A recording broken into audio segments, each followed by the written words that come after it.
YCP అధినేత జగన్ నెల్లూరుకు చేరుకున్నారు. సెంట్రల్ జైల్లో ఉన్న మాజీ ఎమ్మెల్యే పిన్నెల్లిని జగన్ పరామర్శించనున్నారు.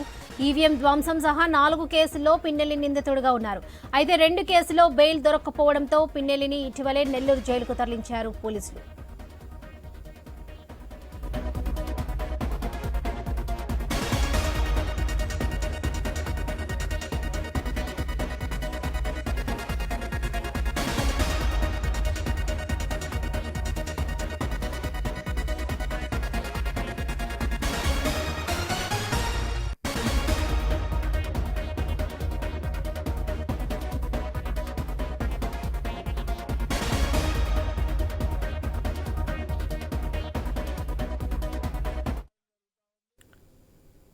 వైసీపీ అధినేత జగన్ నెల్లూరుకు చేరుకున్నారు. సెంట్రల్ జైల్లో ఉన్న మాజీ ఎమ్మెల్యే పిన్నెల్లిని జగన్ పరామర్శించనున్నారు. ఈవీఎం ధ్వంసం సహా 4 కేసుల్లో పిన్నెల్లి నిందితుడిగా ఉన్నారు. అయితే 2 కేసుల్లో బెయిల్ దొరక్కపోవడంతో పిన్నెల్లిని ఇటీవలే నెల్లూరు జైలుకు తరలించారు పోలీసులు. ఇక ఇదే విషయంపై మరింత సమాచారం మా రీజనల్ బ్యూరో చీఫ్ కాజా అందిస్తారు. కాజా చెప్పండి.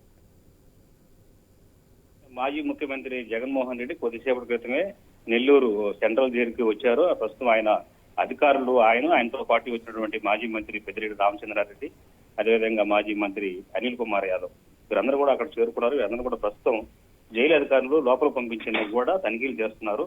అయితే దాదాపు అరగంట నుంచి 45 నిమిషాల పాటు పినిళ్లతో జగన్మోహన్ రెడ్డి మిలాఖత్ కి జైలు అధికారులు అనుమతి ఇవ్వడం జరిగింది. దీంతో పాటు స్థానికంగా ఉన్నటువంటి నేతలందరూ కూడా జైలు వద్దకు రావడం జరిగింది. ప్రధానంగా పినిల్లి ఎన్నికల సమయంలో ఏదైతే ఈవీఎంలు ధ్వంసం జరిగిందో ఆ ధ్వంసం కేసులో ఆయన మీద దాదాపు 4 కేసులు నమోదు చేశారు. అయితే ఆ కేసుల్లో బెయిల్ పై వచ్చేందుకు కూడా ఆయన ప్రయత్నించారు. కానీ బెయిల్ కోర్టు నిరాకరించడం, ఆయనకి 14 రోజుల పాటు అప్పుడు రిమాండ్ విధిస్తూ నెల్లూరు సెంట్రల్ జైలుకు తరలించారు.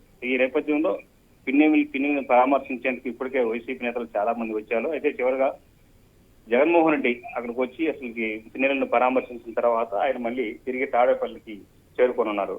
అయితే రాష్ట్రంలో ఎన్నికల తర్వాత మొట్టమొదటిసారిగా జగన్మోహన్ రెడ్డి అంటే ఏదైతే అధికార పార్టీ సంబంధించినటువంటి నేతలు వైసీపీ నేతలపై కేసులు పెడతారని చెప్పేసి చాలా మంది మాట్లాడుతున్నప్పటికీ జగన్మోహన్ రెడ్డి ఇంతవరకు మీడియా ముందుకు వచ్చి మాట్లాడిన సందర్భం లేదు. అయితే మొదటిసారిగా ఆయన రాష్ట్రంలో ఈ పిన్నెల్లిని పరామర్శించడానికి వచ్చారు. అయితే ఈ రోజు మళ్ళీ తిరిగి తాడేపల్లికి వెళ్తున్నారు. అయితే పిన్నెల్లిని పరామర్శించిన అనంతరం ఆయన మీడియాతో మాట్లాడతారా లేక తిరిగి వెళ్ళిపోతారని కూడా వేచి చూడాల్సింది Varalakshmi. Right Kaja, thank you.